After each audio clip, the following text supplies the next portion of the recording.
And hello everybody, and welcome to the class on Pesa.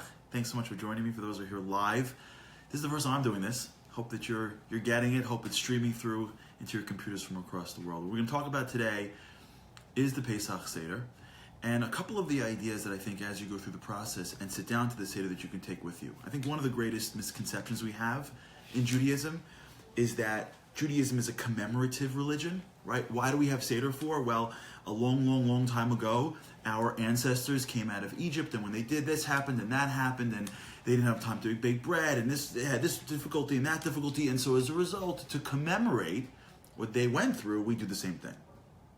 Anyone who's in America, you know this concept of called the Thanksgiving effect, right? Why do we have Thanksgiving for? Well, a long time ago, Indians and pilgrims got together, and they probably had a meal, and they probably ate turkey and cranberry sauce and watched football.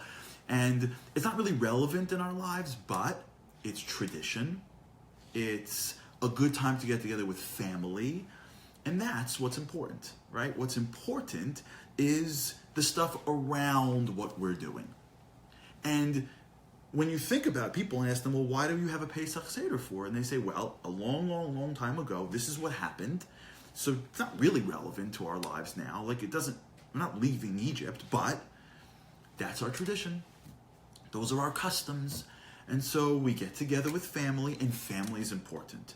And we do it almost forgetting what we're doing because it's almost relevant, right? Because this is what God wants, and God's up there, and I want things from God, and God wants things from me, and we got like a deal. You know what I'm saying? It's like, I want health, happiness, and money, and he wants me to do all these weird customs and eat certain foods and say certain Hebrew words, and so it's like, what's the deal, right? I give you, you give me. It's like Amazon spiritual shopping, right? And that's what happens sometimes when we don't get what we want. It's like, hello, I don't understand. Like I did it like 4 times. Like what's going on? Like I don't know. Amazon has Prime. Like what are you doing up there?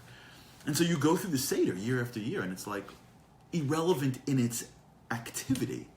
And so you look for like the family stuff and somehow making Hashem happy. And that's very chaval, right? That's something that's, what a waste, what a loss. Everything that we do is not commemorative. Our religion is not commemorative.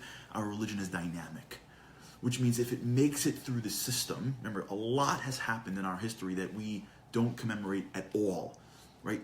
The vast majority of our history we never commemorate. We don't even remember. And if you don't study Torah or Navi or Nach or any of that stuff, you probably don't even know what happened, or even Jewish history.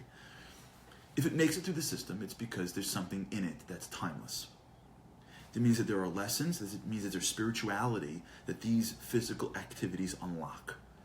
And if we're doing it, it's because it's available to us to tap into today.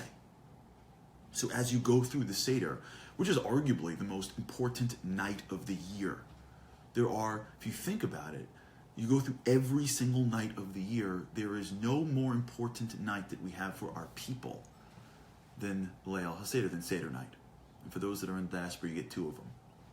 And if you go through it and you start to uncover some of the lessons from within, not only do you walk away a different person today, you can access levels of spirituality that were otherwise unavailable before that night. And so what I want to do today is just 3 ideas. 3 aspects of the Seder. Of course, there's a million ideas. And this is just a few sort of concepts that I think about every Seder. And I think, hopefully, you'll think about at the Seder. And they relate to the idea of this, I just came out with a book called Unlocking Greatness, and it relates to this idea of unlocking the greatness that's within us. Because all of us has greatness within. One of the greatest misconceptions that humans have is that they think that greatness is outside them, right? They think that there is greatness. If I get to this level, right? If I get these letters after my name, or this level of net worth, or this level of respect in my community, or finish these many mesechtas, whatever I have to do that's outside my grasp, if I can get there, then I will get this feeling of greatness. But it's not true, because even when you get there, you don't feel it. Maybe for a few minutes. But it doesn't last, because greatness is not the journey outside you. Greatness is the journey within you. Because each of us are born with literally a piece of the divine, so to speak. Divine energy is inside us. And that's greater than anything this world can ever handle or touch or control. And so all you got to do is tap into the greatness within. And then you can live a certain life. It'll affect without. It's interconnected with what you do outside. But the intention, the focus is within. And when you go through the Seder, there are very specific lessons that you can learn to help you do that. And I want to do 3 today. When you look through the Seder, it's an incredible experience with tons of meaning. And if you run through the Haggadah, the problem that the Haggadah has, in my opinion, is that it pits the actual storytelling before food. And as Jews, it's a very difficult place to be. You never want to be in between people and food if you've got to speak. That's the rule. And so that's why a lot of people go through the Haggadah, they get to Mag, and they're like, let's just keep this thing moving because we've got the food coming. But if you slow it down a drop, especially before Pesach, and start going through each thing and why you say it and connecting dots, it's this incredible puzzle that you can put together that you'll see something amazing for. And as the Haggadah builds, and as Magid builds, it sort of reaches a crescendo where Gamliel comes and says, if you don't say these 3 things, you're not Yotze, you don't fulfill your obligations. These are the 3 things he says. That everything we're saying is great, and you have to look into it and understand it and delve into it. However, as you get to the top, there are 3 aspects of the night. There are 3 aspects of Pesach that if you don't say it, if you don't think about it, if you're not intentioned to it, then you're going to miss the point. And in fact, they represent things even on the Seder plate, because this stuff is super important. And one is Pesach, the other is Matzah, and the third is Maror. These are 3 components to the Seder that are arguably the core, the underlying framework of how it all builds. And I want to give you a thought maybe that connects to your personal life as to maybe what those 3 elements represent and why they stream together to tell one story. So let's begin. So when you look at people, a lot of times what you find is when somebody feels unsatisfied, if you've ever felt unsatisfied, it's because there's a disconnect between what you're doing and what you could be doing. There's a disconnect between who you are and who you could be. That's how life works. If you're alive today, you have what to do in this world.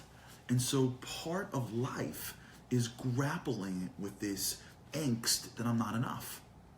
That could be a motivator. Now, having the confidence is critical, but going to a place and trying to figure out how to break free of my limitations, how to have my own, so to speak, Yetzias Mitzrayim is critical. Because when you look at Yetzias Mitzrayim, remember, Yetzias Mitzrayim, leaving Mitzrayim, is not what happened a long time ago. There is a concept of communal, national, of exodus, for sure. We daven for Geula every day, but there is a very specific personal Geula.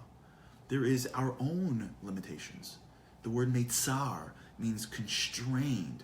We have our own parts of our lives that constrain us, that hold us back from being the people we can be. And we feel it. And how do you break out of it? So the first idea is the concept of Pesach, of understanding the idea behind Pesach. Let's talk about that for a few minutes, because it's a little strange, right? Imagine if I heard this piece a while ago from a rabbi in New York named Rabbi David Foreman. It always stuck with me. Imagine, if you will, that you were on the title committee, right? You were asked to come up with the name of the holiday. So you sit down at the meeting, everyone's sitting around, and you say, okay, what should we use? And one person says, I don't know, we became a nation. How about Nation's Day? And you're like, okay, I don't know. How about Independence Day? Like, okay, that's a little bit better, right? How about the Day of Freedom, the Day of Miracles, right? If you can try to capture the entire experience of Pesach, of Yetzias Mitzrayim, from Moshe and the rock to the plagues, to coming out, to Yam Suf, to the Torah, it's an incredible year. How do you turn it into one holiday to celebrate all of that? You would probably connect it to the leaving of Mitzrayim, right? Isn't that what the whole thing was about? The exit of Egypt? What do we use for? What title do we pick? Chag HaPesach. Why? Oh, because along the way of God's many miracles, one of them was that the last thing he did was kill the firstborn. And while he was going across the homes, so to speak, he passed over our homes in that last plague. Really? Well, guess what? He passed over our homes beforehand on every other plague, right? He passed over our homes when they were beasts, and when there were lice, and when no one had water, and when it was dark. Every time he did a plague, yeah, that's what he did. He passed over the plague. So what about leaving? Like, he missed the whole point. What do you zero in on one aspect of one plague, and then you pull that out and make that the title? How is that the case? How did we end up with that? Like, what kind of protexia did that guy have at the table to get his title pulled out? Like, that doesn't make any sense. So I heard this beautiful idea from Rabbi Foreman. And here's the concept. Picture, if you will, being in the room. You know, a lot of times in life, if you're not around when you are picked for something, you don't value being part of the group. If you are a child in a home that's healthy and well, you don't value it because you didn't get picked to be in that home. You weren't in an usually people aren't in an orphanage, and mom and dad walk in with smiles on their faces and a teddy bear and goes, who should I pick? And all these kids that are dying and desperate for parents are raising their hand and like, oh no, okay, no, you. The kid's like, what, me? Why? Because there's something about you. When you feel that, can you imagine when that kid walks into the house and he comes in and mom and dad gives him a bedroom, and the next morning they're making him breakfast and they pay for him to go to private school and they're giving him vacation and they're buying him things? Kid will feel like $1 million. But if that same kid gets picked before he's born, if you will, and ends up in the house, seems to not really appreciate that. Do you know why? Because getting chosen for many people is the fulcrum, the critical difference of being appreciated to be part of the group. Imagine, if you will, you were sitting in the home of that particular night. You see, the Jewish people we take for granted felt like they were God's people. The reason is because we know the end of the story. We see the end. We know they get in, they get out, the whole thing. If you follow the story pretty close, you see there's a lot of self-consciousness going on. There's a lot of self-doubt going on. They knew that they weren't perfect. They knew they were on the 49th level of Tumah. They knew they were steeped in idol worship. They didn't know what was going on. We know because we're reading the end. We got the transcript of the game. We know that God's like, I got you covered. Don't worry. It's all going to work out. We're going to end up in Israel. The whole point is going to be great. There'll be Ish.com. It'll be great. But if you go through the actual story on the inside and try to put yourself in the minds of the Jews that are there, when Moshe first came down, they didn't even believe him. And every step of the way, it was like, is it us? Is it not us? Are we going to make it? In fact, if you think about it, according to Rashi, when the pasuk says Chamushim Olu, that meant that not everybody left, only a fifth. That means that 80% of the Jews didn't even make it. That means they're sitting in a house, and 80% of the people were killed in the previous plague. So don't take it for granted that sitting going, I just can't wait to get out of here. Like, let's see what God has next. I just can't wait. I mean, this is the best Pesach program ever, and I just can't see what the program director has for the next piece. They're sitting around going, I don't know. Where they said we're leaving? Who's leaving? Who's going? And by the way, that's why we say in Rosh Hashanah that the Kodesh Baruch Hu remembers the Chesed Ne'urayich. He remembers what we did for him. What did we do for him? Lech tech acharai b'midbar. We left in the midbar. What do you mean? He took us out. No, the whole thing was uncertain. We trusted that we were going to walk into a desert and make it. They didn't walk out saying, I got this. This is awesome for sure. So if you will, go back into the house the night before they left, the first Seder, if you will. And they're sitting in that room, but be there. Because if you're not going to be there, you can't appreciate it. You can't live ki'ilu yatzah min Mitzrayim if you can't be in the room. And imagine if you were sitting in the room the night before you left Egypt. That night, you're sitting in that room, the night of Makas Bechoros. And that night, you hear from the Gadol Hador, Moshe Rabbeinu, that we're leaving, and this is what's going on. No one tells you about the plan, and Makas Bechoros starts. And all you know is that you were told to take a korban, to take a certain animal, the shechet, to put the blood on the door. That's it. You weren't given the details. You weren't given the what's going to happen in the future. You didn't watch the game tape. And you're sitting in your home, unsure if you're going to make it. Remember, most of your people died a few days earlier. Where you're going to go? What's going to be the little kids? Your mom, your son, your daughter, where am I walking? What's going to happen? Are they going to kill us? And you're sitting in the house and you start to realize that there's another plague going on. And this plague isn't different than every other plague because it's going door to door. And this is Egypt. This isn't like, you're not living in like, some gated community. You're not in Beverly Hills. You're not sitting in some community somewhere where like you can't hear your neighbor. We're talking about Egypt. What do you think their houses were made out of? Clay, mud, straw, cramped on top of each other. And you start hearing screams. You start hearing screams of death, cries and wails. And you're thinking, this could be me. Either because I may be part of the plague, or at the very least, or for all I know, the Egyptians are going to come in and kill us. And you're uncertain. You're uncertain about death.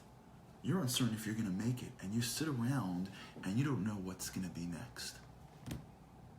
And then the night continues. And you realized that the machla, that the darkness, that the death passed over your house. That when Hashem sent in that last knock, he skipped you. Do you know what's more important than leaving Egypt? Because at the end of the day, they left sand dune A to sand dune B. Let's call it what it is. It's just more sand. The difference is that the moment of Yetzias Mitzrayim, the moment of our holiday began, when we realized that we were chosen. There's something about me, they said in that house, that God spared because he must have seen something in me that makes me a part of his nation. The feeling of being chosen, the feeling of somebody else thinking that you're special, is the most important ingredient for greatness. Because if you don't understand yet that you have something inside you that's great, what are you going to fight for? What are you going to do? Cut and paste your life to be like someone else until you hit a wall? You're just going to pretend until finally you fail and then you go, not really me? The difference between, and this is all in the book, I hope you'll buy it. I think there's a link underneath of those who are watching this live. This is live, so if you're watching it, the link is right underneath. So if you could, underneath or the side, I don't know where the link is because I'm looking at you, but the link's around the page. Look for it and buy the book. In the book, we talk about what makes people great, and I think it's this moment. I think it's the moment where somebody realizes that there's something inside me that's, dare I say, great. It's a gift. It's given by God. It's called a piece of him. We didn't do it. And in many ways, I'm chosen. I'm chosen to be in the world now. I'm chosen to be the spouse of this person. I'm chosen to be the father or mother of these kids. I'm chosen to be a Jew in this world. I'm chosen to be living in this period of time. I didn't just end up here. This isn't just random. I was chosen for this. And when you realize that you're chosen, that's the moment where you can begin to start to delve into your greatness. The moment we became a nation wasn't when we left the demarcation line of Egypt into nowhere land for 40 years. The moment we became a nation is when we both looked at each other and said, he passed over our house.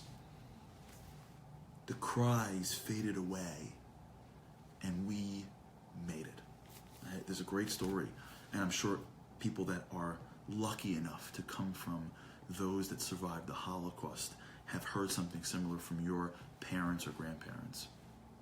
But I remember a story of someone that I knew who said that when he survived the war, and this individual was incredible. Came to New York, restarted a family, got involved in the community. I mean, like, unbelievable. Like, the whole generation of Holocaust survivors are just, like, off the charts unbelievable. Look what they did for the state of Israel, for the whole diaspora community. This individual was one of those types. And I once asked him why, and he said to me, when I got out of the camps, I asked myself, why did God have me survive? And I had no answer until I realized that maybe there was something in me that I couldn't see in myself that he saw in me. You hear that? Maybe there was something that he sees that I don't. And you know how I know it? Not because I got an award or an honor, or someone gave me some letters after my name, or someone gave me like a plastic trophy and says you're special and important, or a letter after my name, hopefully an A. You know why? Because I'm alive. Yeah, opening our eyes should be proof enough that the creator of humanity thinks that there's something about us, maybe more than we think of ourselves. Being chosen. Pesach. That's the idea. The value of who we are, the value of everything that we are doing, centers around this one idea. That you can't begin the journey. You can't begin anything. You can't enter into the world of greatness if you don't deep down believe that you were given a gift of greatness, that you're chosen for something, and you got to bring that out to the world. It's not gaiva. Gaiva is you think you did it. It's the recognition that you were given the gift and you were put in this world and the fight to do it every single day. So first, Pesach, being chosen. Second, matzah. How does matzah work? You know what's amazing about matzah? If you ask somebody, why do you eat matzah for, right? What do they tell you? Like, why do you eat matzah for? And the answer they say is, well, a long time ago, my mom, who usually spends her whole entire life thinking about feeding me, thought about something besides that, like getting out of Egypt, and she didn't bake the bread long enough, and as a result, we had to get out of there very quickly because we were running for our lives, and everyone had the dough at the exact same second, rising, and it wasn't enough, so we grabbed the doughs too early, put it on our backs, and ran out, and it's the desert, so it was a bajillion degrees, and it baked on our backs, and there we went. In fact, it's a pasuk, I'm not making this up. Right? That's the pshat. That's like the basic answer that the kids get when they get to school.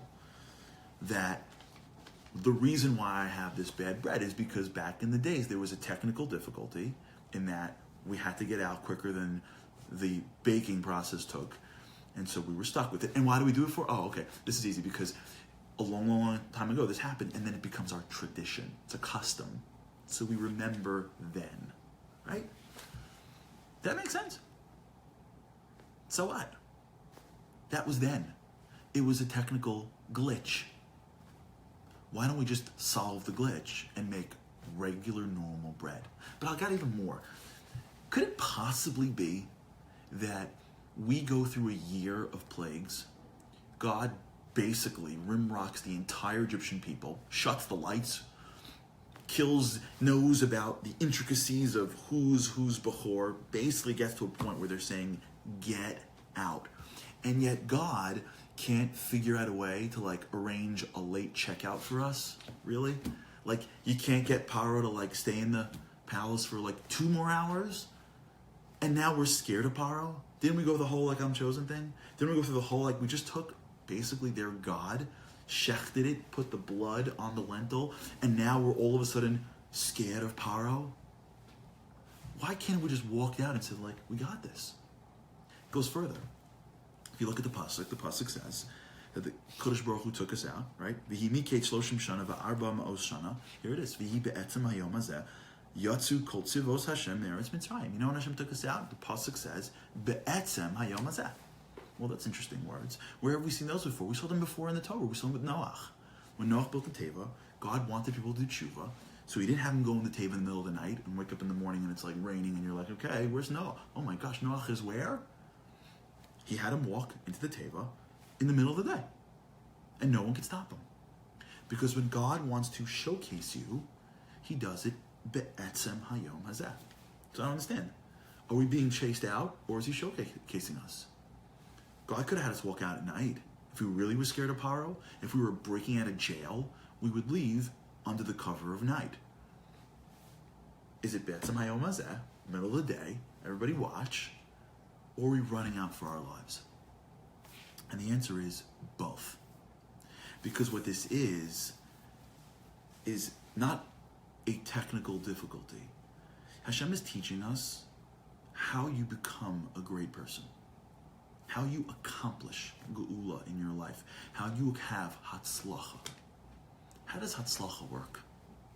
How do you execute, if you will, on the dreams of being great? Okay, fine, I got it. Step one, Pesach. I'm in. I'm chosen. I get it. I'm great. Phenomenal. What do I got to do? What do I do? The morning I wake up, what do I do? How do you execute on step one? And the answer that Hashem teaches us is, whenever you want to be great, if you look around the world around you, there are opportunities in front of us every day. Opportunities, if you will, for geula. Yeah, your marriage could get better now if you push yourself in the direction of sacrificing more for your spouse and saying the things that they need to hear, doing things that you don't necessarily want to do, but you know your spouse wants. You can be a better parent now. Maybe not the best parent, it's every day. Right now in front of us, there are opportunities that we know will take us down the path of true greatness. Greatness isn't like you do something and then like you cure cancer. That's going to be a great thing, but that's not what greatness means. Greatness isn't big. Greatness isn't when everybody claps. Greatness is how you live your life every single moment. Do you push and do you sacrifice? Or do you pull back and you absorb and you're passive? When you are ready to go out and do something a little bit greater every single day, you will condition that behavior until you wake up one day and you're a different person. It's like your body. You never just lose weight. It's a slow growth of doing what's right over long periods of time until that's who you are. Mitzrayim. What was the way out? The Kadosh Baruch Hu didn't slow the place down, raise the music, and have them leave on floats. He taught you how you really leave. There's an opportunity to leave now. And here's what happens when you have opportunities. Usually opportunities come, and we like to take them at our pace. I'm going to call you tomorrow. I'll work on that program when I'm in the mood. I'm too tired. I'm too hungry. Later, more. The bread is still rising. The kids don't have their clothes yet. Can you get your shoes on? Can we leave at 2 o'clock? Can you make it 3 o'clock? Can you give me one more hour? Is that the plane going to be delayed? Can we go? We like to become great on our schedule. And the Kadosh Baruch Hu says, here's how it works. When you see an opportunity to be great, for geula, if you will, you know how you act on that? Immediately. Now. You run. You do not walk. You don't stroll to greatness. It doesn't work that way. Because if you really believe that you have what to give, and you see an opportunity in which you can grow, that's the greatest friend you have. Chaim Freelander, Sister Chaim, speaks about this concept under the prism of zrizus. Matzah wasn't a technical difficulty. It was a lesson for eternity. The geula only comes when you act, when you're zariz, when you move, when you act with energy and alacrity, when you take the world on. Doesn't mean you have to be loud. Doesn't mean you have to be someone that's boisterous. But your intention needs to be now. Zrizus. Act, alacrity. Because when you have that enthusiasm for greatness, you know what happens? God responds and allows the world to bend for you. And how miracles happen? When you bend your nature, then God bends nature for you. And we can talk about examples throughout Shas, throughout Torah, all over the place. Watch how it plays out here. Check this out. Your zariz, you run out, you move, you see an opportunity, and you're not just going to take your time. God says, you know what? You move quick, I move quick. Watch. The pasuk says, listen to this. V'yisu b'nei Yisrael meramses sukasa. God moved the people moved, if you will, from a place called Ramses to Sukkos. Kishesh mod elef ish raglei hagvarim levad mitat. 600,000 men. So there's different estimations how many people left Egypt. Some say it's 600,000 men between the ages of 20 and 60. Double that for women, right? That's 1.2. Add plus 60 and kids. Let's assume it's a 3 million number, right? 1.2, make it a 2 million number. Okay, 2 million people, let's say. 2 million people are moving around. How long do you think it's going to take to move 2 million people? A month? How long does it take us to get out in the morning? You take your kids away on vacation, how long does it take to get them out of the house? 3 million people. Can anyone put their kids on a bus in school every morning? How hard is it to get your kids on a bus every morning? 2 million people? How long would it take them to move, get out of their houses and walk the streets and keep on? They're walking a full day. Rashi. Me'eh ve'esrei mil hayu. A mil, for those of us in the West, we use the systems of miles, let's say. So a mil would be the modern day mile. A mil is like around 0.6 miles, right? 120 mil is about 75 miles, right? That zone, 70 miles. 70 miles. Hayu bo sham lefi shah. They moved 70 miles in a moment, or in an hour, let's say, at most. How's it humanly possible? Learn the Rashi. Ve'esa eschem zeh hayom sheba Yisrael leRamses, the day that Israel came to Ramses. Shayu Yisrael mufuzarim b'chol eretz Goshen. They were spread throughout the entire land of Goshen. U'lisha akala, in a moment.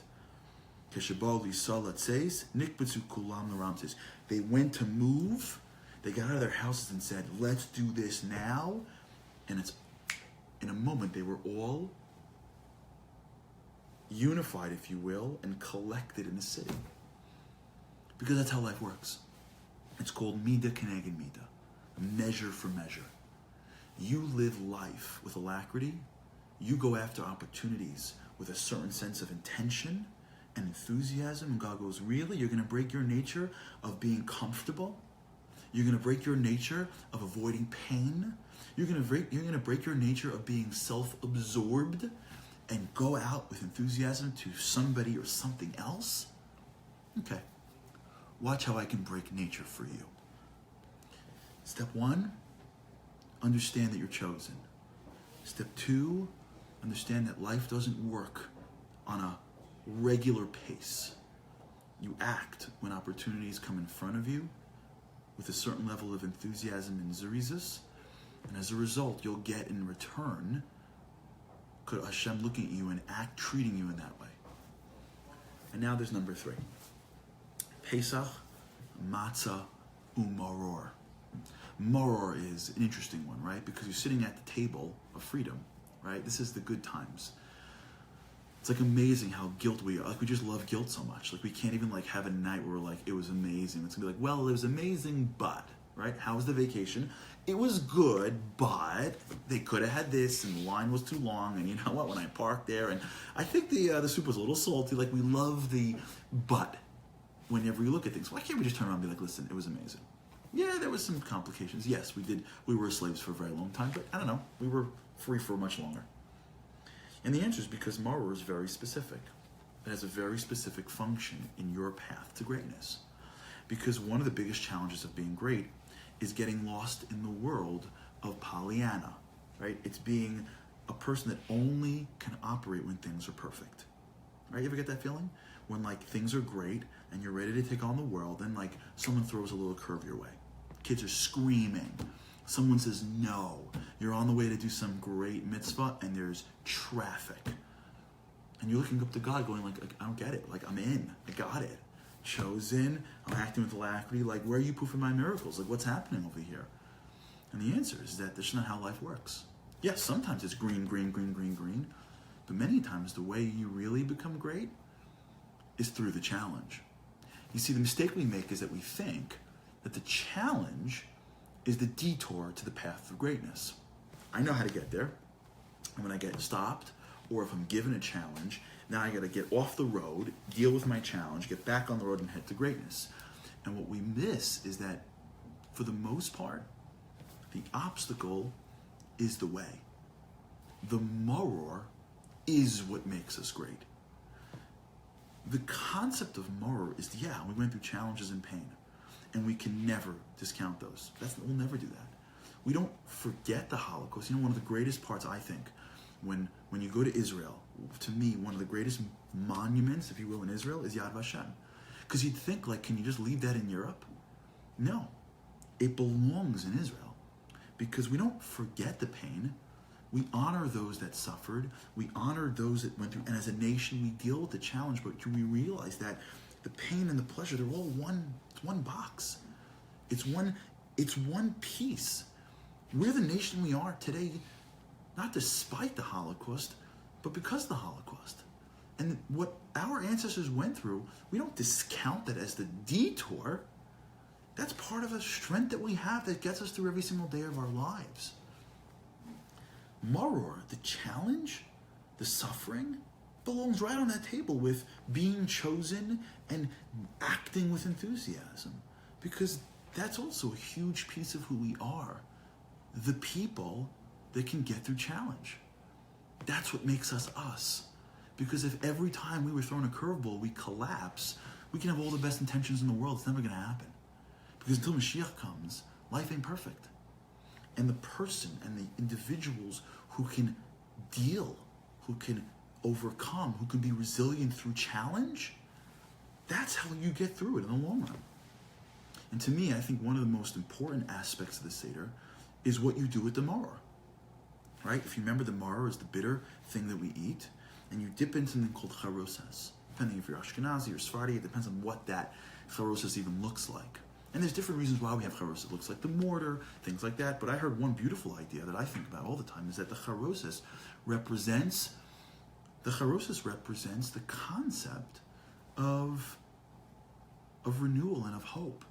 You see, back in the old days, what was happening was that the Jewish people were going through tremendous pieces of slavery. Now, if you know how charosas is made with apples. And the apples are a critical piece of this. Apples are a critical aspect of the story. What? I'll tell you. So, if you can imagine slavery, at some point, you look around and you're like, this is it. It's over. We're never getting out of here. Like, nothing's going to happen. Like, they are the greatest fortified nation in antiquity. There are slave masters everywhere. They've got guns or swords, and we can't organize, we can't unify. It's over. Can you imagine even life before the Makos? 210 years of complete radio silence, and they were like giving up big time.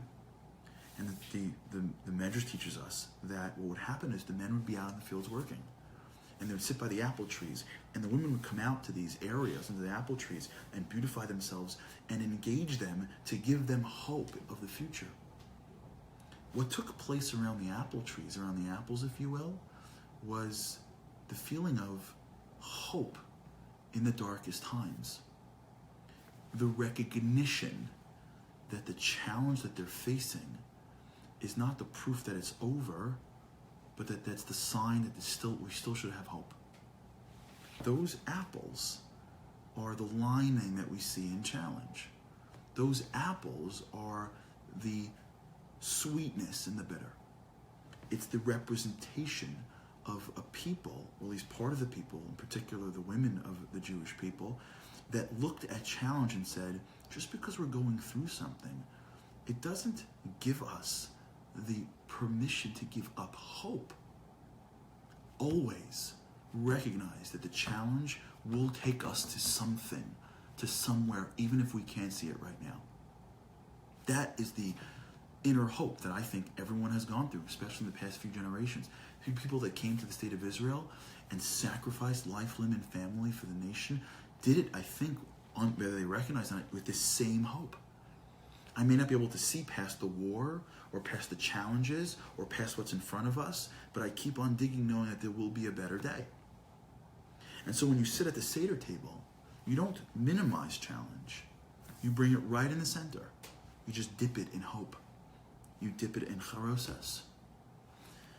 And what you have in front of you are the three aspects of what it means, I believe, to be a person that is fighting for inner greatness and to be part of a nation that has the same level of greatness. You have an aspect of being chosen in the idea of Pesach, which is having something skip over you and realizing that the moment of nationhood wasn't when I moved my geography. The moment of nationhood is when I started to believe I was worthy of being part of this nation. When you have that moment of matzah, which is, there's an opportunity in front of me to get out and to connect myself with God, it's not happening in 15 minutes. It's not happening tomorrow. I could do something to change myself and help somebody out and do what's right. Yeah, it's the second. And God responding in kind. And then there's the aspect of along the way, I don't shy from challenge. I don't give up in challenge. I recognize, even though I can't see to the last bit, even though I may not be able to see the end of it, that if I'm grappling with challenge, with maror, I do it with charoses.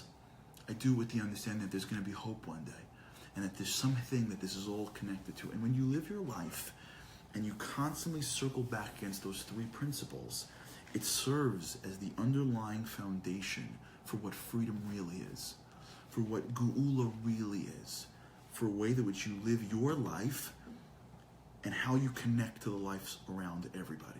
And let me end with a quote. This is from Rav Dessler as to what this means for us. Rav Dessler wrote a sefer called Michtav Miliyahu, and I'll read it in English. Jewish festivals are not merely anniversaries of important historical events designed to remind us of these occurrences.